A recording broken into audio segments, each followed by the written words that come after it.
morning, student. In the previous class, I taught you regarding as the topic the English East India Company and the settlements as a traders in India.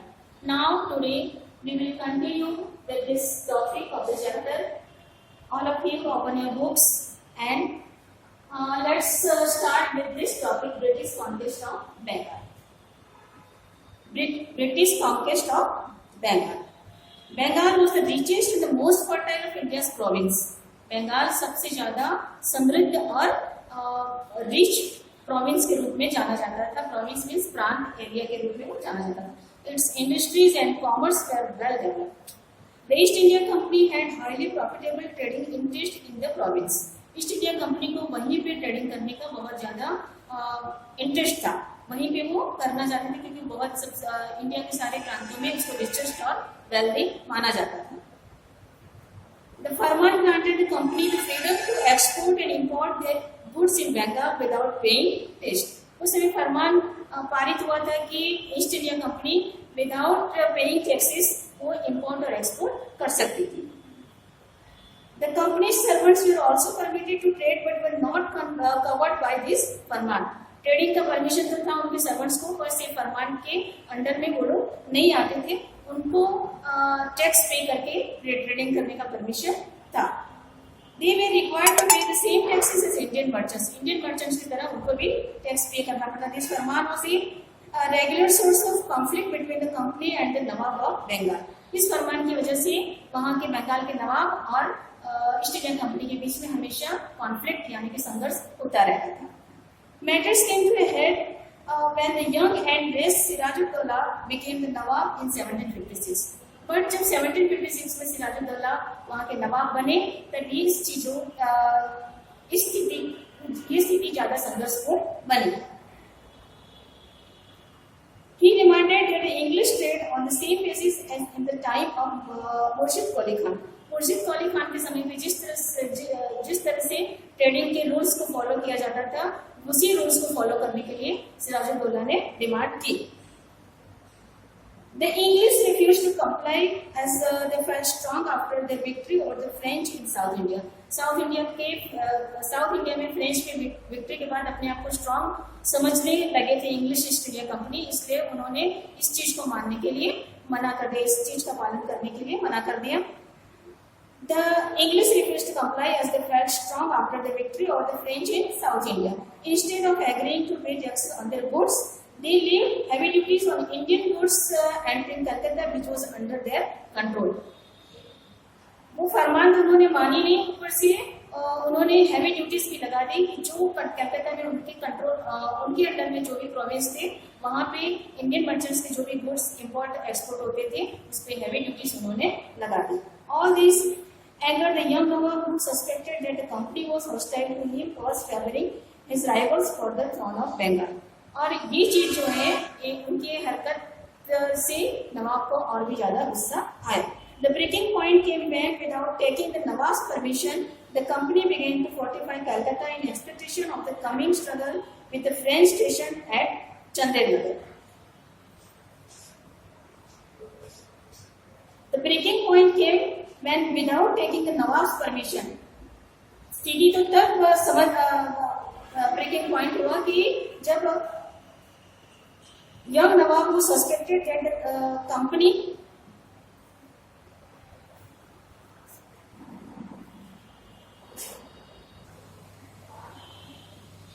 तनावपूर्ण स्थिति तो तब पैदा हुई जब उन्होंने बिना नवाब के परमिशन के ही फ्रेंच के साथ होने वाले संघर्ष चंदेरनगर में वहाँ पे जो उनकी सेना तैनात थी उनके साथ होने वाले संघर्ष के उपलक्ष्य में वहाँ पे अपने आप को मजबूत करना स्टार्ट कर दिया. Siraj-ud-Daulah ordered both the English and the French to demolish their fortification to resist from fighting each other. Siraj-ud-Daulah ने आदेश दिया कि अंग्रेज और फ्रेंच दोनों ही अपने आप को अपने जो फोर्टिफिकेशन है अपना जो किला है उसको ध्वस्त करें और एक दूसरे के साथ फाइटिंग करना बंद करें. While the French company obeyed his order, the English company refused to do so. जबकि उनका ये आदेश फ्रेंच कंपनी ने तो मान लिया, but English East India Company ने इसको मानने से मना कर दिया। It was determined to remain in Bengal against the wishes of the nawab and to trade there on its own terms. This was a direct challenge to the nawab's sovereignty. उन्होंने ये किया कि वो अपने तरीके से वहां पे ट्रेड करना चालू रखना चाहते थे और नवाब के ऑर्डर को फॉलो नहीं कर रहे थे। ये उस समय के नवाब के सॉवरेनिटी संप्रभुता को ठेस पहुंचाने वाली बात थी। Now we come to the next point, the battle of Plassey at fort. The battle of Plassey began in 1757. At the unrehearsed and inadequate preparation. Unrehearsed means कि अननेसेसरी जो जल्दबाजी है, बिना मतलब की जल्दबाजी, एंड इनएडिक्वेट प्रिपरेशन, अपर्याप्त तैयारी। Sirajuddaulah seize the English factory at Kasim Bazar. English factory Qasim बाजार की सिराजुद्दौला ने सीज कर दी। March on to Calcutta and occupied Fort William on 20 June. Calcutta से उन्होंने मार्च किया और फोर्ट विलियम 20 जून को उन्होंने ऑक्यूपाई कर लिया, कब्जा कर लिया इन 1756। From Madras came a strong rival and military force under Admiral Watson and Colonel Clive. Clive reconquered Calcutta in 1757 and compelled the Nawab to concede all the demands of the English. Clive ने फिर से 1757 में वहां पे आक्रमण किया, कलकत्ता में आक्रमण किया और नवाब को मजबूर किया इंग्लिश ईस्ट इंडिया कंपनी की सारी शर्तों को मानने के लिए। The English, however, were not satisfied. उसके बाद भी इंग्लिश ईस्ट इंडिया कंपनी संतुष्ट नहीं थी। They had decided to place Mir Jafar on the throne of Bengal. उन्होंने मीर जाफर को बंगाल के नवाब से हटाने का निर्णय ले लिया। So they present the young Nawab with an impossible set of demands. Both sides realized that war was inevitable. दोनों साइड से पता था कि युद्ध अनिवार्य स्थिति पैदा कर रहा था, युद्ध होना ही था। The two met for battle on the field of Plassey on 23 जून 1757। 23 जून 1757 को दोनों के बीच युद्ध हुआ प्लासी में। And in the battle that followed, only small force of the Nawab participated. नवाबों की स्मॉल फोर्स ने पार्टिसिपेट किया था और अगेंस्ट में ईस्ट इंडिया कंपनी उसके साथ बैटल कर रही थी। The Nawab fled but was chased and put to death. नवाब ने भागने की कोशिश की लेकिन वो पकड़े गए और उनकी मृत्यु हुई। Mir Jafar was proclaimed the new Nawab. Mir Jafar को नया नवाब बना दिया गया। He gave the British undisputed right to trade without taxes. उन्होंने ब्रिटिश को निर्विवाद रूप से व्यापार विदाउट टैक्स करने का उन्होंने ऑर्डर दिया, उन्होंने हक दिया। He paid a huge sum as war compensation. उन्होंने वॉर कॉम्पेंसेशन के रूप में एक बहुत बड़ा अमाउंट भी पे किया। The East Indian Company's servants collected gift worth 30 million rupees from the Nawab and Bengal Treasury. It also received the zamindari of the 24 Parganas near Calcutta. इस तरह से वहाँ के जो ईस्ट इंडिया कंपनी के सर्वर्स थे उनको बहुत सारे गिफ्ट 30 मिलियन रुपीस गिफ्ट नवाबों की तरफ से मिला और 24 परगनास की जमींदारी भी नवाबों की तरफ से उनको गिफ्ट में मिली। The Battle of Plassey paved the way for the English conquest of Bengal and eventually the whole of India. Battle of Plassey ने इंग्लिश ईस्ट इंडिया कंपनी को स्थान निश्चित कर दिया। एटलीस्ट बंगाल में तो उनको मास्टरी उनको मालिकाना हक देने का स्थान निश्चित कर दिया था, बट इवेंचुअली में अंत में धीरे धीरे वो पूरे इंडिया पे भी आगे बढ़ने का उनको एक रास्ता दे दिया था। The rich revenue of Bengal enabled them to organize a strong army and with the cost of the conquest of the rest of the country. The company no longer wanted to merely trade with India; it was to use its control over the Nawab of Bengal to drain the wealth of the province. तो ये सारी जो उनको chances मिलते जा रहे थे, इसलिए कंपनी को अब जो सिर्फ या इंडिया में व्यापार का ही इंटरेस्ट नहीं रह गया था, बट वो पूरे पॉलिटिकली पूरे राजकीय रूप से वो पूरा कब्जा करना चाहती थी इंडिया पे। Mir Jafar soon realized that it was impossible to meet the increasing demands of the company and its officials. Mir Jafar को भी तुरंत ही रियलाइज हो गया था, बहुत जल्दी रियलाइज हो गया था कि कंपनी की जो अननेसेसरी डिमांड्स, जो रोज की रोज बढ़ती डिमांड्स को पूरा कर पाना बहुत मुश्किल था। On their part they began to criticise the nawab for his incapacity to fulfil their expectation. तो उनकी एक्सपेक्टेशन को फुलफिल कर पाना उनके लिए पॉसिबल नहीं था। So in October 1760 they forced him to abdicate in favour of his son in law. तो 1760 में अंग्रेजों ने, इंग्लिश ईस्ट इंडिया कंपनी ने मीर जाफर को फोर्स किया कि वो अपने राज्य को त्याग दे, अपनी राजगद्दी को त्याग दे। इसके लिए son in law Mir Qasim के लिए। Mir Qasim rewarded his beneficiaries by granting the company zamindari of Burdwan, Midnapore and Chittagong. तो मीर कासिम ने इसके लाभ में अंग्रेजों को जमींदारी कहाँ की दे दी, बर्दवान, मिदनाबाद एंड चिटगांव की जमींदारी उनको गिफ्ट में दे दी। And by giving them handsome presents, so Mir Qasim emerged as a threat to the company. He was an able officer and strong ruler. Mir Qasim हालांकि बहुत ही स्ट्रॉन्ग और एक सशक्त राजा के रूप में उभरे। He realized that a full treasury and efficient army were essential to maintain his independence. उसे रियलाइज हो गया कि हमारे पास एक इंडिपेंडेंट आर्मी और ट्रेजरी, पैसा और आर्मी हमारे इंडिपेंडेंस के लिए होना बहुत ही जरूरी है। All this was not liked by the English. ये सारी चीजें अंग्रेजों को पसंद नहीं आ रही थी। Most of all they dislike the nawab's attempt to check the misuse of the farman of 1717 by the company servant who demanded that their goods whether imported or exported should be free of duties.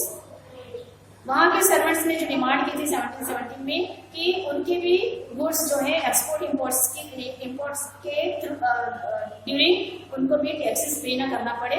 इसकी जो demand थी उस पे जो उसका जो misuse हो रहा था, उसमें जो एक्शन लेने के लिए जो प्रयास मीर कासिम कर रहे थे वो अंग्रेजों को पसंद नहीं आ रहा था। This offend Indian merchants as they had to pay taxes from which the foreigners got complete exemption. जो अंग्रेजों को पूर्ण रूप से माफी दी गई थी एक्सपोर्ट इंपोर्ट के ड्यूटीज को पे करने के लिए, तो वो सारी चीजों के खिलाफ आवाज उठनी अंग्रेज इंडियन मर्चेंट्स में भी स्टार्ट हो गई और वहां के सर्वेंट्स के में भी स्टार्ट हो गई। Mir Qasim took the bold step of abolishing taxes on internal trade for all। तो मीर कासिम ने एक बहुत ही स्ट्रॉन्ग डिसीजन लिया, बोल्ड डिसीजन लिया कि सारे इंडिया में सभी के लिए गुड्स का जो एक्सपोर्ट इंपोर्ट्स की कोई ड्यूटीज अब नहीं लगेगी। तो जो बेनिफिट अंग्रेजों के लिए था, ईस्ट इंडिया कंपनी के लिए था, वही बेनिफिट अब सर्वेंट्स और इंग्लिश के इंडिया के सारे मर्चेंट्स के लिए भी वो सारे बेनिफिट्स अब मिल सकते थे। Now the Indian merchants were also able to enjoy the concession which only the English had enjoyed so far. The East India Company could not tolerate this। तो ये सारी चीजें भी, ये जो डिसीजन लिया गया बोल्ड डिसीजन, ये ईस्ट इंडिया कंपनी को बिल्कुल गंवारा नहीं था, वो बिल्कुल बियर नहीं कर पा रहे थे। तो ये जो उनका गुस्सा वो किस रिजल्ट में परिवर्तित होता है, ये रिजल्ट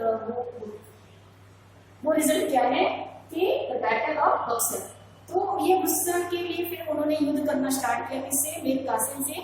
तो ये युद्ध जो होगा वो किसमें परिवर्तित होगा, battle of Buxar in 1764। After the battle of Plassey there was a battle between Mir Qasim and his allies. उनके जो एलाइज थे, उनके जो सहयोगी राजा थे जो अंग्रेजों से त्रस्त हो चुके थे, Mir Qasim and the nawab of Awadh Sirajuddaula and Shah Alam second on the one side and the British on the other side. तो उन दोनों ये मीर कासिम के एलाइज, उनका जो सहयोगी थे, और ईस्ट इंडिया कंपनी के बीच में बैटल होना निश्चित हो गया। The allies along with Mir Qasim were defeated by the company forces at Buxar. उन दोनों के बीच जो युद्ध हुआ उसमें मीर कासिम की हार हुई, पराजित हुए। It was one of the most decisive battles in Indian history. ये एक बहुत बड़ा निर्णायक युद्ध था जिसमें क्या हुआ कि made East India Company the real master of Bengal. और इस युद्ध के बाद तो वो बंगाल के पूरे मालिक ही बन चुके। बंगाल, बिहार एंड उड़ीसा। बंगाल, बिहार पहले प्लासी की बैटल के बाद वो बंगाल के ही मास्टर थे, बट बक्सर की बैटल के बाद तो वो बंगाल, बिहार एंड उड़ीसा तीनों की पूरे मास्टर बन चुके, पूरे मालिक बन चुके थे। Mir Jafar was reinstall Mir Jafar को फिर से राजा बनाया गया। On his death they placed his second son Nizamuddaulah on the throne. उनकी मृत्यु के बाद सिराजुद्दौला की मृत्यु के बाद फिर से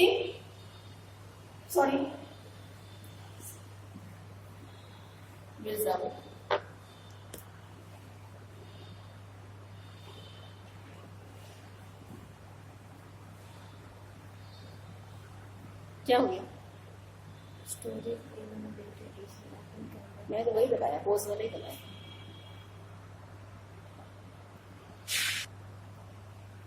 मीर जाफर को फिर से राजा बनाने के बाद उनके डेथ के बाद उनको फिर से राजा के रूप में नियुक्त किया गया। फिर उनके डेथ के बाद उनके सेकंड सन निजामुद्दौला को फिर गद्दी मिली। He was made to sign a new treaty on 20 February 1765. By this treaty, the Nawab was to disband most of his army and to administer Bengal. उन्होंने अपनी पूरी आर्मी को तोड़ दिया और उन्होंने बंगाल का प्रशासन शुरू किया। Buxar confirm decision of Plassey. Plassey के युद्ध के बाद बक्सर का युद्ध होना कन्फर्म था। The new nawab of Bengal was देशतूर।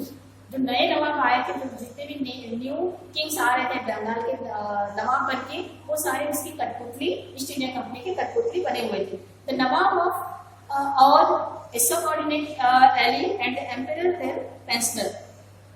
Awadh के नवाब और उनके जो बाकी सहयोगी थे और बाकी जो एम्परर थे, राजा थे, तो उनके पेंशन पे पले हुए थे। Never after Buxar did the nawabs of Bengal और Awadh ever challenge the position of the company. Buxar के युद्ध के बाद उनके पास कोई भी ऐसा राइट नहीं रह गया था। वो सिर्फ कभी भी ईस्ट इंडिया कंपनी को चैलेंज कोई भी राजा कर नहीं पाए नवाब के और बाकी जो उनके एलाइज थे वो। If the battle of Plassey had made the English a powerful factor in politics of Bengal। Plassey के युद्ध के बाद वो बंगाल के पॉलिटिकल फैक्टर में बहुत ही ज्यादा पॉलिटिकल पावर उनको मिला था। But the victory of Buxar made a great power in northern India and a contender for supremacy in the whole country. But Buxar के युद्ध के बाद तो पूरे नॉर्थ इंडिया और पूरे कंट्री पे उनकी सुपरमेसी स्थापित होती नजर आई। वो पूरे एक चीफ कंटेंडर के रूप में, चीफ कॉम्पिटिटर के रूप में इंडिया के